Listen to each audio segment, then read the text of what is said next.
தமிழக அரசு அனைத்து அதிகாரங்களுடன் முழுமையாக செயல்பட்டு வருவதாகவும் முதலமைச்சர் பழனிசாமி உறுதிபட தெரிவித்தார். அதிமுக இரு அணிகளும் இணைய நிபந்தனையற்ற முறையில் பேச்சுவார்த்தை நடத்த தாங்கள் தயாராக இருப்பதாகவும் அவர் குறிப்பிட்டார்.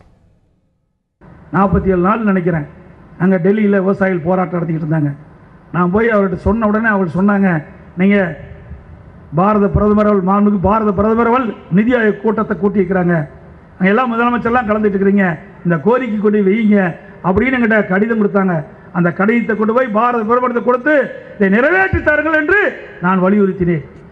அந்த நிதி ஆயோக் கூட்டத்திலையும் அதை வலியுறுத்தி பேசினேன். அதே இன்றைக்கு நாம் என்னென்ன அரசு செய்யுங்களோ அத்தனையெல்லாம் செஞ்சிருக்கிறோம். இன்றைக்கு மாநில அரசுக்கு சில அதிகாரம் இருக்குது, மத்திய அரசுக்கு சில அதிகாரம் இருக்குது. நம்முடைய அதிகாரத்துக்கு உட்பட்டு அத்தனை நடவடிக்கை எடுக்க வருகிறோம்.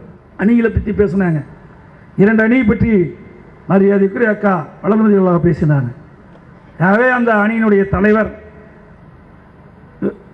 மதுரை விமான நிலையத்திலே நிபந்தனையற்ற பேச்சுவார்த்தைக்கு தயார் என்ற அறிவிப்பை கொடுத்தார். எங்களுடைய மூத்த தலைமை கழக நிர்வாகிகள், மூத்த அமைச்சர்கள் ஒன்று கூடி பேசி நாங்களும் நிபந்தனையற்ற ஆதரவு முறையிலே பேச்சுவார்த்தைக்கு தயார் என்று சொல்லுவோம். அவர்களும் ஒரு குழுவை அமைத்தார்கள், நாங்களும் ஒரு குழுவை அமைத்தோம்.